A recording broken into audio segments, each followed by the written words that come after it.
अगर मैं एलएमवीटी सोचता हूँ ए से सी में, तो मेरे पास कौन कौन सी टर्म आएगी? F of C minus F of A divide by C minus है, तो एफ ऑफ सी और एफ ऑफ ए ही आएगा। एफ ऑफ सी और एफ ऑफ ए तो है, पर कंपैरिजन एफ ऑफ बी से करना है, तो बी तो कभी मैं ला ही नहीं पाऊंगा। तो ऐसे में काम आता है एलएमवीटी ब्रेक करके लगाओ। तो ये बोल रहा है ना ए से सी, तो ए से सी मत सोचो, ए से सी में बी आ रहा होगा ना, तो ए से बी में लगाओ, देन बी से सी में। तो मेरा ये मानना है कि 2 पर वैल्यू सबसे कम आनी चाहिए, 2 प्लस और 2 माइनस के अगल बगल की जो वैल्यू है बेसिकली वो ज्यादा होनी चाहिए। तो कहने का तात्पर्य ये है कि limit x tending to 2 f of x should be greater than f of 2। Equality is fine, अगर बराबर आ गए तो भी चलेगा, जैसे इसमें है। Hello hi, this is Sudarshan Miragi और maths teacher. So welcome to my YouTube channel again. तो आज से जो है हम जेई मेंस 2022 के लिए जो है मोस्ट एक्सपेक्टेड 50 क्वेश्चन की जो है सीरीज शुरू करने जा रहे हैं। ये सीरीज जो है हम 3 से 4 वीडियो में कंप्लीट करेंगे, और आज के इस वीडियो में जो है हम कैलकुलस वाले सेगमेंट पर फोकस करने वाले हैं। बेसिकली जो मोस्ट एक्सपेक्टेड क्वेश्चन है ना, तो जो इम्पोर्टेंट क्वेश्चन होते हैं, function, ITF, limit, continuity, differentiability, differentiation, integration, area, differential equation, उनके क्वेश्चन जो है आज के अपन इस वीडियो में देखने वाले हैं। ठीक है, ज़्यादा टाइम वेस्ट नहीं करते and let me start from the first question. ठीक है भाई, पहला सवाल, the general solution of the equation, differential equation दे रखी है ना, तो शुरू करते हैं भाई अपन। ऐसा है कि e की पावर y दिख रहा है ना, तो मैंने इसको कंपेयर किया dy by D X plus P Y equal to Q से, तो q फंक्शन ऑफ x होता है, तो इसलिए ये नहीं होना चाहिए वहां पर, e की पावर y से डिवाइड कर दिया है ना। तो ये जो पूरी इक्वेशन है ये आ जाएगी e की power minus Y into D Y by D X, ठीक है, प्लस e की power minus Y divide by X is equal to 1 by X square. और फिर मैंने क्या किया, बर्नौलीज में जैसा करते हैं, e की पावर माइनस वाई को t डाल दिया, तो e की पावर माइनस वाई का डेरिवेटिव आ जाएगा माइनस e की power minus Y D Y by D X is equal to D T by D X. ठीक है, ये सारे सब्स्टिट्यूशन अपन वहां पे कर लेते हैं और वो इक्वेशन पूरी टी में कन्वर्ट कर लेते हैं। तो ये जो पूरा पार्ट है ना, e की power minus Y D Y, अच्छा माइनस भी आएगा एक, है ना, ठीक है। ये कितना हो जाएगा, minus D T by D x, तो यहाँ पर इक्वेशन लिखा हूं मैं कि ये आ जाएगा minus D T by D X, ठीक है, plus T by X is equal to 1 by X square. ठीक है, माइनस मैनेज किया ताकि ये अपना स्टैंडर्ड लीनियर डिफरेंशियल इक्वेशन बन जाए। So minus T by X is minus 1 by X square. ठीक है, यहाँ से I think upon integrating factor की कैलकुलेशन देख पा रहे हैं ना, तो इंटीग्रेटिंग फैक्टर कितना आ जाएगा, e की power minus 1 by x D X, ठीक है, और माइनस लॉग एक्स, आई थिंक ये 1 बाई एक्स आ जाएगा। यहाँ से अपन आंसर लिखते हैं अपना, तो t into 1 by X is equal to integration of minus 1 by X into 1 by X square D X. ठीक है, अच्छा t इंटू 1 बाई एक्स, ये x की पावर माइनस 3 दिख गया, तो ये आ जाएगा x की power minus 3 plus 1 divided by minus 3 plus 1 plus constant. t की वैल्यू बैक सब्स्टिट्यूट कर देते हैं, t की वैल्यू है आई थिंक e की पावर माइनस वाई, ये रहा, तो ये आ जाएगा e की power minus y divided by x is equal to, यार ये माइनस 2 माइनस माइनस प्लस हो गया, तो ये आ जाएगा 1 by 2 x square plus c। अब अपने को आंसर अपना मैनिपुलेट करना है, एक काम करते हैं, इस 2x स्क्वायर को मतलब 2x स्क्वायर बेसिकली एलसीएम ले लिए, तो ये आ जाएगा 2x इंटू ई की power minus Y is equal to, ये दिख गया ना 2x square, x x cut गया, यहाँ पे आ जाएगा 1, ठीक है, plus c into 2x square, e की पावर y को भी अपन इधर भेज देते हैं, सो 2x आ जाएगा e की power y plus c into e की पावर y और 2x स्क्वायर। देख लेते हैं ऐसा कि आंसर आ रहा है क्या, देखो 2x है ना, 2x इक्वल टू e की पावर y कॉमन, और ये आ जाएगा 2cx स्क्वायर प्लस 1। आई थिंक ये वाला ऑप्शन जो है अपने को दिख जाएगा, अपन e की पावर y को जो है बाहर ही रखे, है ना, तो ये आ जाएगा 1 plus 2cx square and this is 2x equal to, ये ऑप्शन आ जाएगा। बर्नौलीज डिफरेंशियल इक्वेशन या लीनियर डिफरेंशियल इक्वेशन, चाहे वो dy बाई डी एक्स में हो चाहे dx बाई dy में हो, बहुत इंपॉर्टेंट होती है, बहुत ध्यान से देखे, इसका क्वेश्चन ऑलमोस्ट श्योर है कि आएगा ही आएगा। ठीक है, चलिए आगे बढ़ते हैं नेक्स्ट। 0 से लेकर हाफ e की power x sine inverse of x minus x upon 1 minus X square raise to power 3/2, है ना, जैसे ई की पावर एक्स दिखता है अपने को क्लासिक इंटीग्रेशन की फील आ जानी चाहिए। तो मैंने देखा कि यार ये एफ है तो इसका डेरिवेटिव कितना होता है 1/1 माइनस एक्स स्क्वायर का रूट, वो तो है ही नहीं यहाँ पर। तो अपन ने क्या किया, उसको जनरेट किया, तो इसको लिखा ऐसे ई की पावर एक्स तो एज इट इज है ना, और यहाँ पर आ जाएगा साइन इनवर्स ऑफ एक्स, इसका डेरिवेटिव है 1/1 माइनस एक्स स्क्वायर, जो जानबूझ के ऐड किया। अच्छा माइनस भी करना ही पड़ेगा, सो 1 माइनस एक्स स्क्वायर, ठीक है, minus X upon 1 minus X square raise to power 3/2, ठीक है। अच्छा अब मैं क्या पेयर बना देता हूँ, देखो ई की पावर एक्स, क्योंकि ये अपन फंक्शन सोच रहे हैं तो देर इज नो डाउट कि ये तो डेरिवेटिव है, ये अपना क्लासिक इंटीग्रेशन आ जाएगा ई की power x into F of x, इसका आंसर आ जाएगा। इनका क्या करें, अगर आप ध्यान से सोचो, माइनस थोड़ी देर के लिए बाहर सोच लो या माइनस साथ में ही रखो, तो आई थिंक अगर इसको अपन जी बोलते हैं ना, तो ये वाला जो फंक्शन है ना इसका डेरिवेटिव लिखा हुआ है। मैं आपको हल्का हल्का दिखा देता हूँ कि जैसे ये है ना 1 माइनस एक्स स्क्वायर की पावर माइनस हाफ है ना, ये अपना जी ऑफ एक्स है जो है माइनस में 1 माइनस एक्स स्क्वायर की पावर माइनस हाफ। मैं इसका डैश निकाल के बता देता हूँ, है ना, क्योंकि पहले वाला डायरेक्ट दिख रहा है ना, साइन इनवर्स का ये दिख रहा है, पर इसका नहीं दिख रहा है।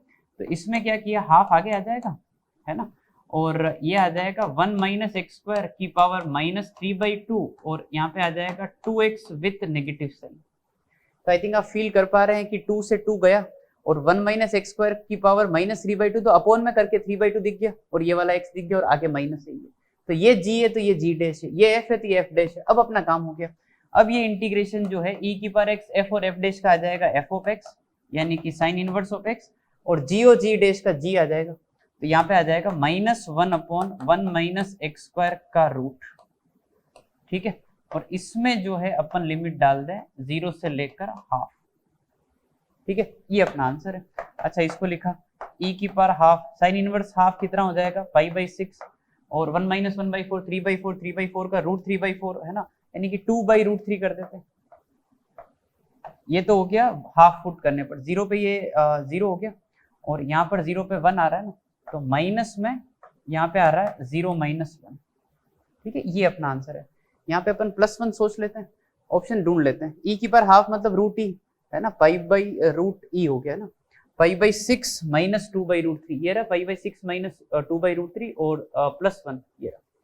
सी ऑप्शन जो है वो अपना करेक्ट हो जाएगा। इंटीग्रेशन का क्लासिक इंटीग्रेशन जो है डेफिनेट में बहुत इंपॉर्टेंट होता है ना, उस पर ये क्वेश्चन है, देख ले अपन अच्छे से एक बार और इसको। अच्छा एक और होता है f plus x into F dash, जिसका आंसर आता है x into F of x, वो भी बहुत इंपॉर्टेंट है ना, ठीक है। चलिए आगे बढ़ते हैं। नेक्स्ट एफ ऑफ एक्स दे रखा है 2 minus X plus A square minus 9a minus 9, X less than 2 और X greater than equal to 2 के लिए 2x माइनस 3। क्वेश्चन क्या है, वेर ए इज पॉजिटिव। अच्छा बढ़िया बात है, ए पॉजिटिव है, ध्यान रखेंगे। F of X is local minima at 2, local minima at 2 है ना, ठीक है भाई। तो फंक्शन की कंटिन्यूटी और डिफरेंशियबिलिटी पर तो कोई कमेंट है ही नहीं, है ना, और आपको मैक्सिमिन पे कमेंट करना है, और वैसे मैक्सिमिन में कंटिन्यूटी और डिफरेंशियबिलिटी से कोई फर्क नहीं पड़ता है। पर अगर अपने को पता नहीं है तो अपन डेरिवेटिव वाली अप्रोच जो अपन करते हैं ना, डेरिवेटिव जीरो और वो सब चीजें नहीं कर सकते, क्योंकि अपन श्योर नहीं है कि ये फंक्शन कंटिन्यूस होगा या नहीं होगा। तो ऐसे केस में काम आता है fundamental definition of maxima and minima, जो अपने को फर्स्ट डे बताई जाती है मैक्समिन में। क्या है, लेस देन 2 के लिए अगर ग्राफ बनाएंगे तो सीधा ये देख लो कि यार इसका स्लोप नेगेटिव है ना, तो लेस देन 2 के लिए मान लो इसका ग्राफ जो है ऐसा कुछ आ रहा है, और ये 2 पर आकर रोक दिया मैंने, ठीक है। और ग्रेटर देन के आगे जो है, ग्रेटर देन इक्वल 2 के आगे 2x माइनस 3, स्लोप पॉजिटिव है ना, और वैल्यू तो खैर ठीक है 1 आ रही। तो मेरा ये मानना है कि अगर आप सोच रहे हैं कि मिनिमा लेके आना है, तो 2 पर जो वैल्यू आ रही है वो 2 प्लस और 2 माइनस दोनों से कम होनी चाहिए, 2 लोएस्ट पॉइंट होना चाहिए। तो आई थिंक जो सेकंड वाला ग्राफ है वो इसके नीचे से कहीं स्टार्ट करे ताकि 2 लोएस्ट पॉइंट दिख जाए, ठीक है, और या फिर वो जो है ऐसे भी शुरू करता है कि जहां से इसने खत्म किया है ना वहीं से वापस जो है अगली वाली लाइन स्टार्ट हो जाए। समझ गए बात को, दोनों चलेंगे, है ना, इसमें बराबर हो गया पर 2 लोएस्ट पॉइंट है, ठीक है ना, कंटिन्यूस बना दिया अपन इसको। अपन ये चीज यहाँ पर अप्लाई करते हैं। तो मेरा ये मानना है कि 2 पर वैल्यू सबसे कम आनी चाहिए, 2 प्लस और 2 माइनस के अगल बगल की जो वैल्यू है बेसिकली वो ज्यादा होनी चाहिए। सो कहने का तात्पर्य ये है कि limit x tending to 2 f of x should be greater than f of 2। Equality is fine, अगर बराबर आ गए तो भी चलेगा, जैसे इसमें है ना, बराबर आ गए चलेगा वो, इट्स ओके। 2 प्लस और 2 पे बराबर चलेगा वो, है ना। तो लिमिट वाला पार्ट f ऑफ 2 तो देखो सीधा यही से निकल जाएगा कि 4 माइनस 1 कितना हो गया, 4 माइनस 3 कितना हो गया 1, और लिमिट एक्सटेंडिंग टू 2, भाई ऐसा है इधर से तो कोई पॉइंट है नहीं 2 प्लस पे, है ना, वो तो इक्वलिटी साइन होल्ड कराएगा, उससे ए पे कमेंट भी नहीं कर पाएंगे। 2 माइनस वाला पार्ट में यहाँ पे डाल रहा हूँ। अच्छा 2 माइनस वाला पार्ट, तो 2 माइनस 2 तो कितना हो गया 0, प्लस ये आ गया ए स्क्वायर माइनस 9a माइनस 9, ये आ जाएगा ए स्क्वायर माइनस 9a माइनस 10, ये आ गया अपने पास a माइनस 10 और a plus 1 greater than equal to 0, right. और इधर से जो आंसर आएगा वो होगा माइनस इंफिनिटी से लेकर माइनस 1 यूनियन 10 से लेकर इनफाइनाइट। ये a की रेंज है जिसके कोरस्पॉन्डिंग 2 पर मिनिमा आ रहा होगा, but it is given that a is positive constant. तो भैया जी ये जो आंसर है वो हटाना पड़ेगा आपको, और अब आपका फाइनल आंसर हो जाएगा a जो है वो 10 से इंफिनिटी। क्यों हटाया, क्योंकि a ग्रेटर देन 0 गिवन है।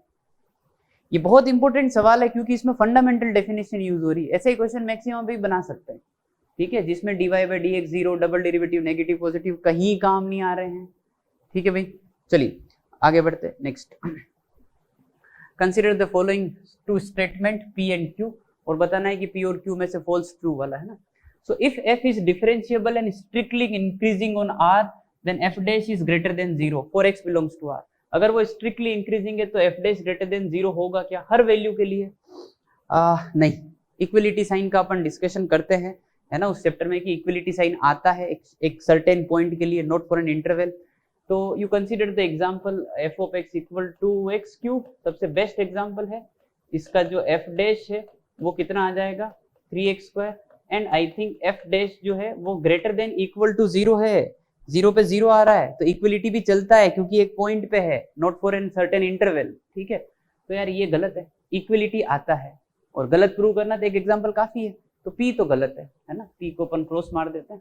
q की बात करते हैं, f and g are not monotonic, non monotonic, ठीक है, इंक्रीजिंग डिक्रीजिंग दोनों बिहेवियर कैरी कर रहा है। On r f plus g is also non monotonic. थोड़ा सा डाउट जाता है, ये कुछ वो नहीं हो गया discontinuous plus discontinuous can be continuous, वो वाली लैंग्वेज है ये। तो मैंने क्या किया, मैंने q वाले के लिए ये सोचो कि f ऑफ x है ना, मैंने कंसीडर किया x square minus x, non monotonic हो गया। 2x माइनस 1 हाफ पे वर्टेक्स है तो इंक्रीजिंग डिक्रीजिंग दोनों है, हाफ पर डेरिवेटिव 0। अगर हम g ऑफ x की बात करें तो मैंने क्या किया, यूं सोचे आपकी एक मिनट, इसको अपन कर लेते हैं x माइनस एक्स स्क्वायर, ठीक है, और एक कर लेते हैं अपन x प्लस एक्स स्क्वायर, ऐसे कर लेते हैं, एक ही बात है वो, ठीक है, दोनों नॉन मोनोटोनिक है। अब मेरे को बोला कि f प्लस जी पे कमेंट करो, तो f प्लस जी जो है कितना आ गया 2x आ गया, और लेट से इसको अपन एक नया फंक्शन बोल देते हैं। और अब अगर अपन इसका डैश निकालेंगे तो कितना आ जाएगा 2, तो वो तो स्ट्रिक्टली इंक्रीजिंग आ गया ना, समझ गए बात को। ये बोल रहे कि नॉन मोनोटोनिक, नॉट मोनोटोनिक गलत बात है, मोनोटोनिक आ गया ये देखो, और एक एग्जांपल काफी है। मैं ऐसा नहीं बोल रहा हूँ हमेशा ऐसे ही होगा, पर एक एग्जांपल काफी है ना। तो क्यू वाला स्टेटमेंट भी जो है वो गलत है, तो आंसर हो जाएगा अपना A, both P and Q are false, ठीक है भाई। चलिए आगे बढ़ते हैं। Next, ABC are real number, ABC में सी बड़ा है देन बी देन ए, है ना। It is continuous in closed interval A से C, it is differentiable in open interval A से C if f dash is strictly increasing, f dash is strictly increasing, then c minus b into f of a, b minus a into f of c is less than greater than f of b वाली quantity से। आगे कुछ a minus b, b minus c, c minus a भी है। जैसे ऐसी language आती है ना यार, ये कंटिन्यूअस है, ये डिफरेंशिएबल है, कंटिन्यूटी क्लोज में, डिफरेंशिएबिलिटी ओपन में, ये तो एलएमवीटी और रोल्स वाली लैंग्वेज है ना। और f डैश स्ट्रिक्टली इंक्रीजिंग है। एक काम करते हैं, देखो अगर मैं एलएमवीटी सोचता हूं ए से सी में, तो मेरे पास कौन कौन सी टर्म आएगी, F of C minus F of A divide by C minus है, तो एफ ऑफ सी और एफ ऑफ ए ही आएगा। एफ ऑफ सी और एफ ऑफ ए तो है, पर कंपैरिजन एफ ऑफ बी से करना है, तो बी तो कभी मैं ला ही नहीं पाऊंगा। तो ऐसे में काम आता है एलएमवीटी ब्रेक करके लगाओ। तो ये बोल रहा है ना ए से सी, तो ए से सी मत सोचो, ए से सी में बी आ रहा होगा ना, तो ए से बी में लगाओ देन बी से सी में, देखते हैं तभी तो एफ ऑफ बी जनरेट होगा, तभी तो बी कैलकुलेशन में आएगा। डायरेक्ट एलएमबीटी नहीं लगानी है, एलएमबीटी ब्रेक करके लगाना है, बहुत इंपॉर्टेंट है। अब एक काम करते हैं, एक नंबर लिया C1 दैट बिलोंग्स टू ए से लेकर बी, ठीक है, और इसमें LMVT y equal to F of X पे लगा दिया, कंटिन्यूस है, डिफरेंशिएबल है, वो सब बढ़िया है, ठीक है। तो F dash of C1 is equal to क्या हो जाएगा, F of B minus F of A divided by B minus A, ठीक है। मैंने एक और नंबर लिया C2, वो है B से लेकर C के बीच में, A से B और B से C, इसमें आ जाएगा f dash of C2 is equal to f of C minus f of B divided by C minus B, ठीक है। क्योंकि मेरे को पता है कि f डैश स्ट्रिक्टली इंक्रीजिंग है, इसका यूज ऐसा है, देखो कि देयर इज नो डाउट कि C1 और C2 में C2 बड़ा है, क्योंकि C2 बाद में लिया है मैंने, है ना, ABC में तो C बड़ा ही, उसी से पता पड़ गया। अब अगर मैं ये लिखूं कि f डैश ऑफ C1 और f डैश ऑफ C2 में कौन बड़ा होगा, तो again f dash of C2 बड़ा होगा, क्योंकि फंक्शन स्ट्रिक्टली इंक्रीजिंग है, साइन चेंज नहीं होगा। अब इनकी वैल्यूज पुट कर दो, तो भाई ये आ जाएगा f of b minus f of a divided by b minus a, ठीक है, और यहाँ पे आ जाएगा f of c minus f of b divided by c minus b। इसको अपने को सिंप्लीफाई करना और ये क्वांटिटी जनरेट करनी, देख लेंगे, ठीक है भाई, सोल्व करते हैं। c माइनस बी में c बड़ा है, पॉजिटिव है, b माइनस c में b बड़ा है a से, तो ये पॉजिटिव है, क्रॉस मल्टीप्लीकेशन इज फाइन, तो यहाँ पे आ जाएगा c minus b into F of b minus F of a is less then ये वाला क्वांटिटी, तो यहाँ पे आ जाएगा b माइनस a, है ना, और F of c minus F of b, इसी है ना, ठीक है। एफ ऑफ ए और एफ ऑफ सी वाली टर्म इकट्ठी कर लो, है ना, तो मैं क्या सोच रहा हूँ, एफ ऑफ सी तो उधर है ही है, एफ ऑफ ए भी जो है अपन उधर लेके चले जाते हैं ना, एफ ऑफ सी और कहाँ पर है, आई डोंट थिंक कहीं पर है अपने पास, है ना, एफ ऑफ बी माइनस, ठीक है, तो एक काम करते हैं, C minus B F of B, यही रहने दो, एफ ऑफ बी इधर से भी आ रहा, बी माइनस से उधर ले जाओ, तो ये आ जाएगा plus B minus A into यहाँ पर आ गया F of B, it is less than, है ना, ये वाला पार्ट। अच्छा, इधर ये एफ ऑफ ए उधर ले जा रहा हूँ मैं, तो C minus B into F of A, right, और इधर से ये वाला पार्ट, तो plus B minus A into F of C. I think ये बी से बी तो खत्म हो गया, तो अपन पढ़ लेते हैं, C minus B into F of A, C minus B into F of A, done. b minus a into f of c, b minus a into f of c, it is greater than c minus a into f of b, it is greater than c minus a into, नहीं equal नहीं, greater than, sorry, greater than c minus a into f of b, ठीक है भाई, है ना। ये एलएमबीटी का बढ़िया सवाल हो गया, है ना। जज करना होता है सबसे पहले ये लैंग्वेज पढ़ के कि कंटिन्यूस डिफरेंशिएबल है, और तो थोड़ा मुश्किल होता है, बट ध्यान रखो, है ना। एफ डैश था तो अपन ने फटाफट लगा दिया, और एलएमबीटी 2 बार लगाया ब्रेक करके, है ना, वो भी इंपॉर्टेंट है इस क्वेश्चन में, ठीक है भाई। चलिए आगे बढ़ते हैं, नेक्स्ट फंक्शन दे रखा है 2x x square plus ax plus b mod x less than 1 mod x greater than 1, it is continuous for all real values of x, ठीक है। देन डिफरेंशिएबिलिटी पे कमेंट और a और b की value पे comment, तो अगर ये कंटिन्यूस है तो पहले कंटिन्यूटी का फंडा अप्लाई करते हैं। इधर दे रखा मोड, फंक्शन को डिफाइन करना पड़ेगा बढ़िया से, तो अपन ने फंक्शन को डिफाइन किया, तो भाई एफ ऑफ एक्स, है ना, ये है मोड एक्स लेस देन 1, तो मैं इसको ऐसे लिख दूं क्या, ये फंक्शन जो है 2x है, x की वैल्यू -1 से लेकर 1 के लिए, इस पार्ट को हैंड ओवर कर, मतलब टैकल कर लिया अपन ने। मोड एक्स ग्रेटर देन 1, दो मीनिंग होते हैं, 1 से बड़ा या -1 से छोटा, तो अपन ने एक और पार्ट बनाया कि x की वैल्यू 1 से ज्यादा है या x की वैल्यू -1 से कम है, दोनों ही बार जो फंक्शन है वो है x square plus ax plus b, x square plus ax plus b, ठीक है भाई। अच्छा, now it is continuous, it is given that function is continuous, so it will be continuous at -1 and 1 as well, -1 उसमें -1 इसमें बराबर कर दो वैसे करके, है ना, ठीक है। तो मैं यहाँ पे अप्लाई करता हूँ कि it is continuous at x equal to -1 इसमें पुट किया तो ये आ जाएगा 1 minus A plus B is equal to -1 इधर पुट किया तो ये कितना आ जाना है -2। ठीक है, एक इक्वेशन यहाँ से बना लेते हैं। So minus A plus B is equal to कितना हो गया -3। ये तो हो गया continuity at x equal to -1 से।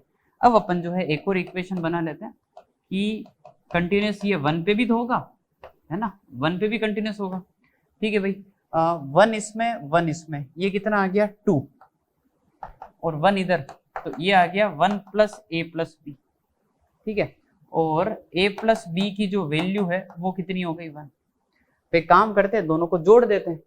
a से a गया, यहाँ पे आ जाएगा 2b, राइट, और इधर आ जाएगा -2।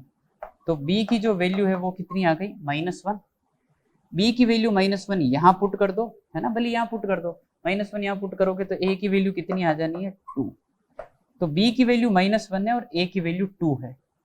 b की वैल्यू -1 ये रहा, ये रहा, ये रहा, a की वैल्यू 2 ये रहा और ये रहा। ठीक है भाई, ये ऑप्शन तो कदापि सत्य नहीं है। अब बात बचती है a और c में, वो डिफरेंशिएबिलिटी के ऊपर कमेंट करना है, क्योंकि ये पॉलिनोमियल है ना, लेस देन -1 के लिए, ये -1 से 1 में, तो अपनी डोमेन में तो ये कंटिन्यूस डिफरेंशिएबल है, ये जहाँ दे रखा है। मैंने क्या किया, एक तो है ना इसको फटाफट जो है फंक्शन को ठीक ठाक तरीके से लिखा। ठीक ठाक तरीके से मतलब मेरा ये है कि जो मेरे पास a और b की वैल्यू है वो मैं पुट कर देता हूँ। तो ये जो फंक्शन है वो क्या हो गया, x², a की वैल्यू 2, b की वैल्यू -1 दिख गया। और सिमिलरली ये भी जो है वापस x² + 2x - 1। ठीक है भाई, अब जो है अपन f डैश निकाल लेते खट से, है ना। ठीक है, तो f डैश आ जाएगा इधर 2x + 2, इधर ये 2, ये तो 2 हो ही गया, और ये वापस आ जाएगा अपने पास 2x + 2। इसमें हो जाएगा x लेस देन -1, इधर आ जाएगा x की वैल्यू -1 से लेकर 1 और x की वैल्यू 1 से ज्यादा। अपने को 1 पे ही देखना है और डेफिनेशन जहाँ चेंज हो रही वहीं देखेंगे। तो अपन ने -1 इधर पुट किया, तो आपको नहीं लगता -1 पे कितना आ गया, 0 आ गया डेरिवेटिव, और इधर -1 पे -1 से आगे 2 आ रहा है, 0 और 2 बराबर नहीं है, नॉट डिफरेंशिएबल। तो मैं जो है सीधा है ना इस ऑप्शन पे आ चुका हूँ, नॉट डिफरेंशिएबल एट -1। 1 पे क्या सीन है, 1 पे भी देख लेते हैं भाई। 1 पे जो है इधर कितना आ रहा है 2 और 2x + 2, इधर अपन 2 पुट करेंगे, 2 + 2 कितना हो जाएगा 4, 2 और 4 बराबर नहीं है, तो ये 1 पर भी डिफरेंशिएबल नहीं है। तो मैं जो है सी ऑप्शन टिक कर दूंगा। ठीक है, ये तो गलत हो गया, समझ में आ गई बात। ठीक है, कंटिन्यूटी और डिफरेंशिएबिलिटी का एक ठीक ठाक सवाल हो गया, आसान क्वेश्चन ये आता है, आराम से कर सकते हैं। लिमिट वगैरह के अच्छे अच्छे फंडे यहाँ पे डाल सकते हैं, 1 की पावर इंफिनिटी या ट्रिग्नोमेट्रिक लिमिट या एक्सपोनेंशियल या लॉगरिथमिक सीरीज यूज करवा सकते हैं, कुछ भी करा सकते हैं। ठीक है, ओके, आगे बढ़ते हैं नेक्स्ट। चलिए जी, अगला क्वेश्चन शुरू करते हैं। क्वेश्चन नंबर 7, x0 0 है, x1 1 है, xn + 1 इज xn + 1 + xn का होल स्क्वायर का root for n greater than equal to 1, limit n tending to infinite है ना, और 2 की पावर n - 1। ठीक है, अच्छा, तो जब भी ये 1 + x² या a² + x² जैसा कुछ दिखता है ना, तो आपको बताया जाता है कि x को a cos theta, sorry a tan theta या a cot थीटा पुट करें, tan cot वाले सब्स्टिट्यूशन करें, है ना, उसी से ये सिंप्लीफिकेशन हो पाएगा। इसमें मैं जो है कोट वाला सब्स्टिट्यूशन कर रहा हूँ, 10 वाले से भी आता है पर थोड़ा सा कॉम्प्लिकेटेड होगा, है ना। तो मैंने क्या पुट किया कि let's take xn as cot of theta, चलो थीटा n ले लेते हैं ताकि xn और थीटा n थोड़ा रिलेट कर पाए। ठीक है, और इस रिलेशन को वापस लिखा, तो xn + 1 जो है वो क्या हो जाएगा यार, xn + 1 हो जाएगा कोट ऑफ थीटा n। ठीक है, 1 + coat square is cosec square, cosec square का कितना हो जाएगा कोसेक ऑफ थीटा n। अच्छा, साइन कोस में कन्वर्ट कर दिया, तो ये कोस बाई साइन है ना, कोस को आगे दिख रहा हूँ और साइन यहाँ पर है ना। ठीक है, 1 + कोस बाई साइन। अच्छा, ये तो ट्रिग्नोमेट्री की बहुत बेसिक मैनिपुलेशन है। यहाँ पर जो है अपन क्या कर लें कि इसको लिख दें 2 cos² θ/2। ठीक है, -1 divided by sine theta, sine theta पे लिख दे अपन 2 sin θ/2 एंड कोस ऑफ θ/2। ठीक है, 1 से 1 हटा दे, 2 से 2 हटा दे, कोस से कोस हटा दे, कोस बाई साइन इज कोट। ठीक है भाई, तो ये xn + 1 है। अच्छा, यहाँ से xn + 1 जो है वो कितना आ गया अपने पास, cot of theta n by 2। इससे अपन जो है एक्स एन के पैटर्न के बारे में सोचेंगे, ठीक है। अब देखो वो कैसे सोचेंगे, मैं आपको बता देता हूं कि जैसे अपन ने यहाँ पर n को थोड़ी देर के लिए समझो कि 1 पुट कर दिया, तो n को 1 पुट कर दिया तो x2 जो है वो कितना आ गया, cot of theta 1 by 2। And what is theta 1, theta 1 कहां से आएगा, यहां से आएगा कि इसमें 1 पुट करो तो x1 की वैल्यू जो है वो हो जाएगी कोट ऑफ थीटा 1, और x1 जो है अकॉर्डिंग टू क्वेश्चन कितना दे रखा है 1, so 1 is equal to cot of theta 1 and theta 1 comes out to be pi by 4, right. यहाँ पे पुट कर दो तो x2 जो है वो आ जाएगा कोट के अंदर पाई बाई 4 और 2 पहले से, तो पाई बाई 8। थोड़ा सा पैटर्न में दिखा देता हूँ, देखो ऐसा है कि चलो x3 और निकाल लेते हैं, उससे शायद क्लैरिटी आ जाए अपने को, है ना, ठीक है। तो मैंने जो है x3 भी आपको यहाँ पर निकाल के बता दिया कि जो x3 होगा ना, अपन ने क्या किया, n को यहाँ पे 2 पुट कर दिया तो यहाँ पे आ जाएगा कोट ऑफ थीटा 2 बाई 2, ठीक है। अच्छा ये यहाँ से अपने को थीटा 2 का आइडिया मिल ही गया पाई बाई 8, तो यहाँ पर जो है x3 है ना, ये कितना आ जाएगा पाई बाई 16। ये समझा कैसा है, आप n को जो है यहाँ पर 2 पुट कर देना, x2 is coat of theta 2 है ना, और ये है कोट ऑफ पाई बाई 8, तो थीटा 2 कितना आ जाएगा पाई बाई 8, बाई 2 करना है 16। अच्छा और समझा देता हूँ कि ये जो x1 1 दे रखा है ना, तो आप इस 1 को जो है सोचे कि कोट पाई बाई 4 है तो बेहतर होगा, है ना। अच्छा जो x0 0 दे रखा है ना, तो अब x0 को आप जो है कोट ऑफ पाई बाई 2 सोच ले, कोट पाई बाई 2 वैसे भी 0 होता है। अब समझ में आ रही बात, 2 की पावर 1, 2 की पावर 2, 2 की पावर 3, 2 की पावर 4, और 2 की पावर 4 कहाँ पे, x3 पे। तो इसका मतलब समझे तुम, इसका मतलब ये है कि इन सब पैटर्न को देखते हुए हमको ये समझा कि जो xn है ना वो है कोट के अंदर पाई अपॉन 2 की पावर n प्लस 1। n है तो n प्लस 1, 3 का 4, 2 का 3, 1 का 2, 0 का 1, इसलिए n का n प्लस 1। बस खत्म क्वेश्चन, यहाँ पे सब्स्टिट्यूट कर दो तो ये आ जाएगा limit n tending to infinite, यहाँ पे आ गया कोट के अंदर एंगल पाई डिवाइडेड बाय 2 की पावर n प्लस 1 है ना, डिवाइडेड बाय 2 की पावर n माइनस 1। एंगल अपन 10 में सॉरी कोट को 10 में डाल देते हैं तो यहाँ पर आ जाएगा 1 अपॉन 10 ऑफ पाई अपॉन 2 की पावर n प्लस 1, और ये 2 की पावर n माइनस 1। इसी के अंदर क्या किया, जो अपन नहीं करते कि वो एंगल में 0 को टेंड कर रहा है, क्योंकि जब अपन n को इनफाइनाइट टेंड करवा रहे हैं तो एंगल पूरा 0 जा रहा है, तो डिवाइड बाय पाई की पावर 2 की पावर n प्लस 1, और यहीं पर अपन ने मल्टीप्लाई भी कर दिया पाई बाई 2 की पावर n प्लस 1, तो ये चीज तो जो है वो पूरी कितनी हो गई 1, और ये 2 की पावर n 2 की पावर n गया, ये 2 ऊपर, ये 2 की पावर माइनस 1 ऊपर, 4 आ जाएगा ऊपर, है ना, आंसर आ जाएगा 4 बाई पाई। देख लेना है 0 हो गया, इनको सोल्व करना है 2 की पावर n 2 की पावर n हटाने के बाद, है ना। डी ऑप्शन जो है वो अपना करेक्ट हो जाएगा। लिमिट का एक बढ़िया सवाल हो गया है जिसमें इन्होंने सीक्वेंस ट्रिग्नोमेट्रिक मैनिपुलेशन उसका भी थोड़ा आइडिया दे दिया अपने, ठीक है। चलिए आगे बढ़ते हैं। एफ ऑफ एक्स दे रखा है integration of x square D x 1 plus X square 1 plus 1 plus X square का रूट एफ ऑफ 0 0 है, तो एफ ऑफ 1 के ऊपर कमेंट करना है, ठीक है। इंटीग्रेशन कर लेते हैं, तो रूट दिखते ही मैं रेशनलाइजेशन की तरफ जा रहा हूँ, तो मैंने क्या किया इसी में ना 1 x square plus 1, so 1 plus X square का रूट है ना माइनस 1 से मल्टीप्लाई और डिवाइड, ये हो गया रेशनलाइजेशन।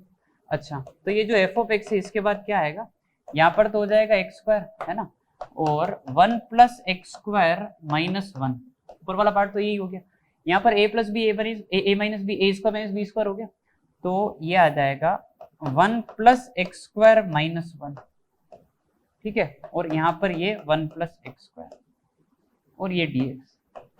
तो हुआ ये कि ये जो एक्स स्क्वायर है वो एक्स स्क्वायर खत्म, और ये 1 प्लस एक्स स्क्वायर अलग अलग डिवाइड कर लो, तो एफ ऑफ एक्स जो है ऐसा आ जाएगा 1 प्लस एक्स स्क्वायर का root divide by 1 plus X square, तो ये आ जाएगा 1 प्लस एक्स स्क्वायर का रूट 1 अपॉन दिस तो ये आ जाएगा 1/1 प्लस एक्स स्क्वायर और ये dx। अब अपन इंटीग्रेशन कर लेते हैं, तो यहाँ पे आ जाएगा f of x 1/1 plus X square का रूट स्टैंडर्ड फॉर्मूला है log of x plus X square plus 1, ठीक है। और 1/1 प्लस एक्स स्क्वायर ये कितना हो गया, tan inverse of x plus constant. f of 0 0 दे रखा है तो f ऑफ 0 डाला इसमें, ये 0, ये log 1 0, tan इनवर्स 0 0, तो कांस्टेंट भी कितना 0, वो इसीलिए दे रखा था ताकि c निकाल पाओ। f ऑफ 1 आ जाएगा log ऑफ 1 और ये, तो 1 प्लस रूट 2 और tan इनवर्स ऑफ 1 ये कितना हो गया π/4। तो देख लो कौन सा आंसर आ रहा है, log of 1 plus root 2 minus π/4। B option जो है वो अपना करेक्ट हो जाएगा, ठीक है भाई। चलिए आगे बढ़ते हैं, नेक्स्ट करिए, अगला क्वेश्चन शुरू करते हैं। तो let the parabola y equal to x square plus ax plus b and y equal to x into c minus x touch each other at 1,0।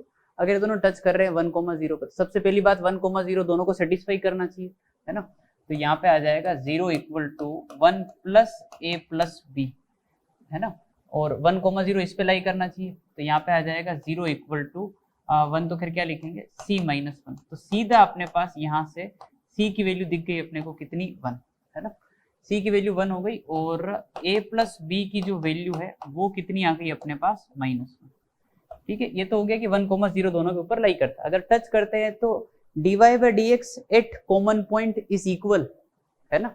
तो फर्स्ट वाले का dy बाई dx निकालते हैं।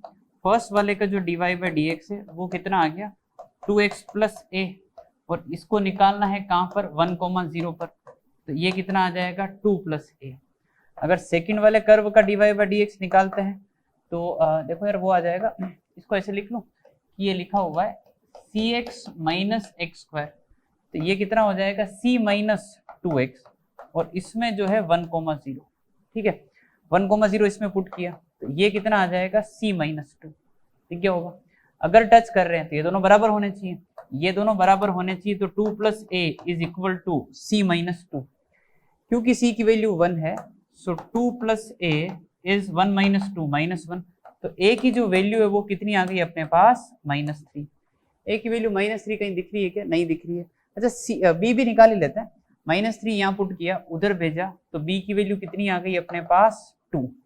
चलिए जी, a-4 गलत हो गया, b1 गलत हो गया, c2 गलत हो गया, b प्लस c, b2 है और ये 1 है, कितना हो गया 3, तो b प्लस c जो है वो कितना आ गया, ठीक है। चलिए जी आगे बढ़ते हैं, next. The differential equation phi of x into d of y into phi dash minus y into dx is changed in the form of d of f of x y। Derivative of एक function जो है 0 आ जाए, इसको उस तरीके से convert करना है ना, इसको सोल्व करने पे ना जाए। ये बोल रहे हैं कि derivative of f of x comma y ऐसा कुछ आप दिखा दें, वो 0 के बराबर है, फिर अपन इंटीग्रेट करके सोल्व कर लेंगे, है ना। बट आपको इस फॉर्म में लेके आना और f ऑफ x y बताना है।